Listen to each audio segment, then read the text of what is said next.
Hi there folks, and welcome to a Professor Thorgy breaking report. Graphic, logo, alright, I got nothing. Hi there folks, this is a brand new thing that I'm trying. Something just popped up in the news that I don't feel is big enough for me to dedicate an entire weekly Geekly report to. So instead, I'm just doing a little reaction thing to it right here, right now. Just not scripted at all.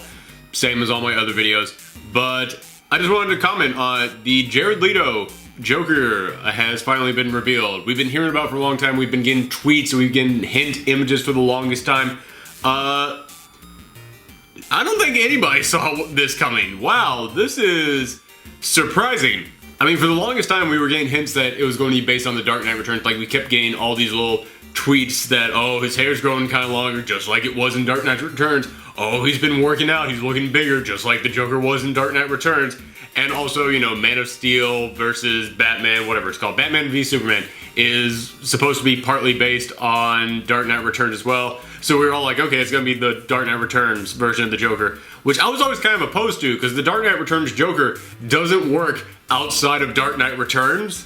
So for the story that Suicide Squad was supposed to be, I was like, how are they gonna do that? And then we finally saw the picture and I was like, oh wow, they totally just trolled us all, because that is not the Dark Knight Returns Joker. This is like some weird punk rock anarchist version of the Joker, and I don't know how I feel about it. It's one of those things in which a lot of times you instantly see a superhero costume and you're like, okay, I can totally see how that works, or I can totally see how that doesn't work. And a lot of times when you actually see it in action, when you actually see the movie, it's like, oh, I was totally wrong. It does work, or it doesn't work.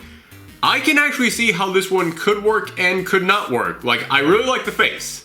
I really like the face. Like, he's totally, like, that smile he's got going on, his eyes, that is flat out Joker. That totally says Joker to me. I really don't like some of the tattoos. Like, some of the tattoos I get, but like, him having damage written on his forehead, there is no subtlety to that. I mean, not that the Joker is a big subtlety guy, but I mean, this is just taking it one step too far. Or, you know, like having the Jester skull face. That's, I really hope I'm not insulting anybody out there who has that tattoo, but that's kind of played out. Like, that's not really original anymore. But I'm okay with some of the tattoos on there. Like, it looks almost like he's got a bullseye tattooed on one of his hands, which is interesting. I don't quite know what the significance of that is, but it looks kind of cool. The ha-has on his arm are kind of alright. It makes me wonder, how much are we going to see of him out of costume? Like, how much are we going to see of him, like, shirtless? Because why on earth would they give him all these tattoos if we're never going to see them? And the teeth are another thing where I'm like, okay, it's not bad, but you went way too far with it. Like, I understand the Joker needs some dental work. He fights Batman, alright? He's going to get punched in the mouth a lot. But it just almost looks grotesque, the amount of metal that he has in his teeth. You know, tone it down a bit. Give him like a couple of metal teeth, not the whole thing just full of caps and fillings. But it is pretty creepy. It's just, alright, listen, I realized a long time ago, the DC cinematic universe, it's not going to be the DC comics that I want. I realize that, I accept it. Just as long as you can make it work for what you're going for, that's great. You know, I know that I complain a lot about Man of Steel, but the main reason I complain about Man of Steel is because it went for a serious tone, and I think it failed at that tone. I think it failed at trying to be serious. Whereas this, it's like, okay, you're going for creepy and also kind of like hip anarchist punk rock style, which I can see that working in a Suicide Squad movie. Just, you know, make it work.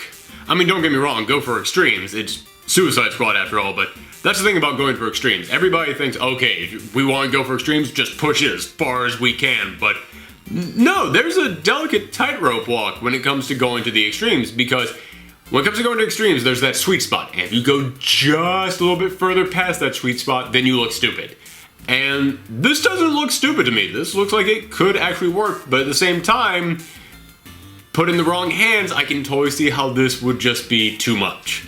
So I'm gonna have to wait for a trailer, but we're not getting that for a while.